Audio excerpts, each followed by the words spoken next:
ನಮಸ್ಕಾರ. The deep dive ಕಾರ್ಯಕ್ರಮಕ್ಕೆ ಸ್ವಾಗತ.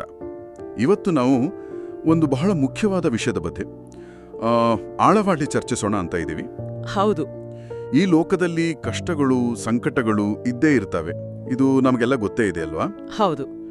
ಆದ್ರೂ ಇದರ ಮಧ್ಯ ಒಂದು ನಿಜವಾದ ಶಾಂತಿಯನ್ನ ಕಂಡುಕೊಳ್ಳೋಕೆ ಸಾಧ್ಯನಾ? ಒಳ್ಳೆ ಪ್ರಶ್ನೆ. ಇವತ್ತಿನ ನಮ್ಮ ಚರ್ಚೆಯ ವಿಷಯವೇ ಇದು. ನಮ್ಮ ಆಧಾರ ಬಂದು ಬೈಬಲ್ನ ಜಾನ್ ಅಧ್ಯಾಯ 16 ವಚನ 33 ಮತ್ತೆ ಅದರ ಸುತ್ತ ಕೆಲವು ವಿಚಾರಗಳನ್ನು ಎತ್ತುಕೊಂಡಿದ್ದೀವಿ. ಈ ವಚನ ಇದೆಯಲ್ಲ, ಇದು ಬಹಳ ವಿಶೇಷವಾದ ಸಂದರ್ಭದಲ್ಲಿ ಹೇಳಿದ್ದು.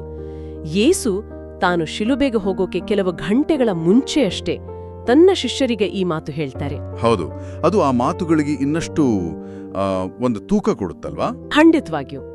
ಸರಿ, ಆ ವಚನ ಹೀಗಿದೆ: ನನ್ನಲ್ಲಿ ನಿಮಗೆ ಶಾಂತಿ ಇರಬೇಕೆಂದು ಈ ಮಾತುಗಳನ್ನು ನಿಮಗೆ ಹೇಳಿದ್ದೇನೆ. ಲೋಕದಲ್ಲಿ ನಿಮಗೆ ಸಂಕಟ ಉಂಟು, ಆದರೂ ಧೈರ್ಯವಾಗಿರಿ, ನಾನು ಲೋಕವನ್ನು ಜಯಿಸಿದ್ದೇನೆ. ಓ, ಇದರಲ್ಲಿ ಮೊದಲಿಗೆ ಗಮನ ಸೆಳೆಯೋದೇನು ಅಂದ್ರೆ ಯೇಸುವಿನ ಪ್ರಾಮಾಣಿಕತೆ. ಎಕ್ಸಾಕ್ಟ್ಲಿ. ಲೋಕದಲ್ಲಿ ನಿಮಗೆ ಸಂಕಟ ಉಂಟು ಅಂತ ನೇರವಾಗಿ ಹೇಳ್ತಾರೆ. ನಿಜ. ಅಂದ್ರೆ ಕಷ್ಟಗಳೇ ಬರಲ್ಲ, ಎಲ್ಲ ಸುಸೂತ್ರವಾಗಿರುತ್ತೆ ಅಂತ ಆ ಥರ ಸುಳ್ಳು ಭರವಸೆ ಕೊಡ್ತಾ ಇಲ್ಲ. ವಾಸ್ತವವನ್ನು ಒಪ್ಪುಕೊಂಡು ಮಾತಾಡ್ತಿದ್ದಾರೆ. ಈ ಪ್ರಾಮಾಣಿಕತೆಯೇ ಒಂದ್ ರೀತಿ ನಂಬಿಕೆಗೆ ಅಡಿಪಾಯ ಹಾಕುತ್ತಲ್ವಾ? ಹೌದು ಹೌದು. ನಮಗ್ ಗೊತ್ತಿದೆ ಕಷ್ಟ ಬರುತ್ತೆ ಅಂತ, ಆದರೆ ಅದರ ನಡುವೆಯೂ ಶಾಂತಿ ಇರುತ್ತೆ ಅಂತ ಹೇಳ್ತಿರೋದು ಅದು ಹೇಗೆ ಸಾಧ್ಯ? ಈ ಶಾಂತಿ ಅಂದ್ರೆ ಏನು ಹಾಗಾದ್ರೆ? ನಾವು ಅಂದುಕೊಳ್ಳುವ ಹಾಗೆ ಎಲ್ಲ ಸರಿ ಇರೋ ಸ್ಥಿತಿನ? ಖಂಡಿತ ಅಲ್ಲ. ಇಲ್ಲೇನೆ ನಾವು ಸಾಮಾನ್ಯವಾಗಿ ತಪ್ಪಾಗಿ ತಿಳಿದುಕೊಳ್ಳೋದು. ಇದು ಜಗತ್ತು ಕೊಡುವಂಥ ಮೇಲ್ಮೈಯ ಸಮಾಧಾನ ಅಲ್ಲ. ಅಂದ್ರೆ ಸಮಸ್ಯೆಗಳೇ ಇಲ್ಲದ ಜೀವನ ಅಂತ ಖಂಡಿತ ಅಲ್ಲ. ಹಾಗಾದ್ರೆ ಬದಲಿಗೆ ಎಂಥದ್ದೇ ಬಿರುಗಾಳಿ ಇರ್ಲಿ, ಕಷ್ಟ ಇರ್ಲಿ, ಅದರ ಮಧ್ಯದಲ್ಲೂ ಕ್ರಿಸ್ತನ ಇರುವಿಕೆಯಿಂದ ಸಿಗುವಂಥ ಒಂದು ಸ್ಥಿರತೆ, ಒಂದು ಆಳವಾದ ನೆಮ್ಮದಿ. ಇದು ಹೊರಗಿನ ಪರಿಸ್ಥಿತಿಗಳ ಮೇಲೆ ಅವಲಂಬಿತವಾಗಿಲ್ಲ ನೋಡಿ. ಓಕೆ, ಅಂದ್ರೆ ಕಷ್ಟಗಳು ಇರ್ತವೆ, ಅದು ಗ್ಯಾರಂಟಿ. ಆದ್ರೂ ಧೈರ್ಯವಾಗಿರಲು ಹೇಗೆ ಸಾಧ್ಯ ಅನ್ನೋ ಪ್ರಶ್ನೆ ಬರುತ್ತೆ. ಧೈರ್ಯವಾಗಿರಿ, ನಾನು ಲೋಕವನ್ನು ಜಯಿಸಿದ್ದೇನೆ ಅನ್ನೋ ಮಾತಲ್ಲೇ ಅದರಲ್ಲೇ ಉತ್ತರ ಇದೆಯಾ? ಅದೇ ಮುಖ್ಯವಾದ ಅಂಶ. ನಾನು ಲೋಕವನ್ನು ಜಯಿಸಿದ್ದೇನೆ ಅನ್ನೋದಿದೆಯಲ್ಲ, ಅದು ಕೇವಲ ಒಂದು ಸಮಾಧಾನದ ಮಾತು ಅಷ್ಟೇ ಅಲ್ಲ. ಅದೊಂದು ವಿಜಯದ ಘೋಷಣೆ. ಪಾಪ, ಮರಣ ಮತ್ತೆ ಈ ಲೋಕದ ನೋವಿಗೆಲ್ಲ ಕಾರಣ ಆಗುವ ಶಕ್ತಿಗಳ ಮೇಲೆ ಕ್ರಿಸ್ತನು ಗೆದ್ದಿದ್ದಾನೆ ಅನ್ನೋ ಘೋಷಣೆ ಅದು. ಆತನ ಪುನರುತ್ಥಾನವೇ ಇದಕ್ಕೆ ದೊಡ್ಡ ಸಾಕ್ಷಿ.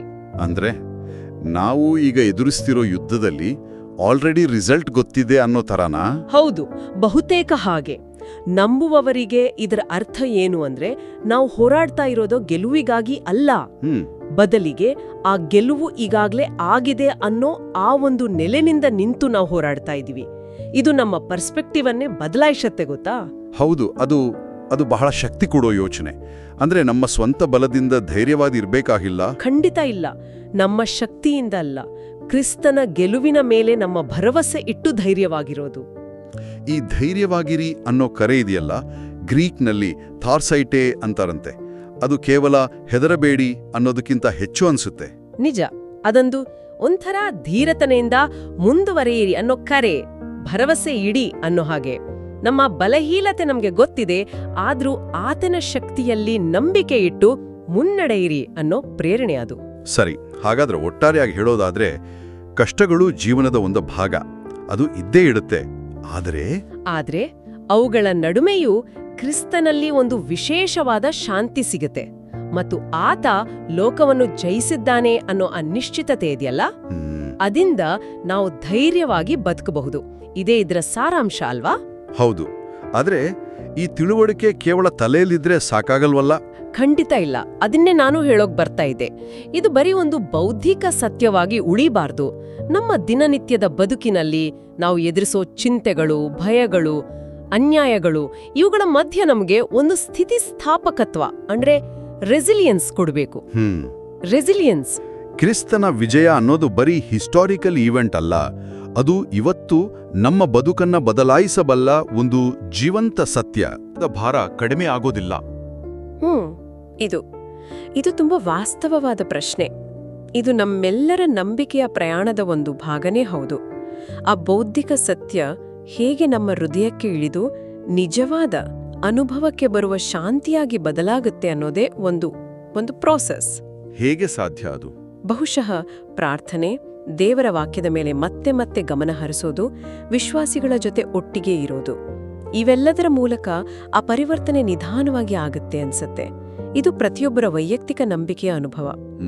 ಸರಿ, ಈ ಚರ್ಚೆಯಿಂದ ನಮ್ಮ ಕೇಳುಗರು ಯೋಚಿಸಲು ಒಂದು ಕೊನೆ ಅಂಶವನ್ನ ಬಿಟ್ಟೋಗೋಣ. ಖಂಡಿತ. ಎಲ್ಲರೂ ಸ್ವಲ್ಪ ಇದರ ಬಗ್ಗೆ ಯೋಚಿಸಬೇಕು ಅಂತ ನನಗೂ ಅನ್ಸುತ್ತೆ. ವಿಷಯ ಇದು: ಕ್ರಿಸ್ತನು ಲೋಕವನ್ನು ಜಯಿಸಿದ್ದಾನೆ ಎಂಬ ಸತ್ಯ ನನಗೆ ಗೊತ್ತಿದೆ. ಸರಿ. ಆದರೆ ಈ ಅರಿವು ನಮ್ಮ ದೈನಂದಿನ ಜೀವನದಲ್ಲಿ ಆ ಚಿಕ್ಕ ಪುಟ್ಟ ಕಿರಿಕಿರಿಗಳಿಂದ ಹಿಡಿದು ದೊಡ್ಡ ದೊಡ್ಡ ಸವಾಲುಗಳನ್ನ ಎದುರಿಸುವಾಗ ನಮ್ಮ ಅನುಭವವನ್ನ, ನಮ್ಮ ಭಾವನೆಗಳನ್ನ ಹೇಗೆ ನಿಜವಾಗಿಯೂ ಬದಲಾಯಿಸಬಹುದು? ಆ ತಲೆಯ ತಿಳುವಳಿಕೆ ಹೃದಯದ ಆಳವಾದ ನಿಜವಾದ ಶಾಂತಿಯ ಅನುಭವವಾಗಿ ಬದಲಾಗೋದು ಹೇಗೆ ಸಾಧ್ಯ? ಇದನ್ನ ಸ್ವಲ್ಪ ಯೋಚಿಸಿ ನೋಡಿ.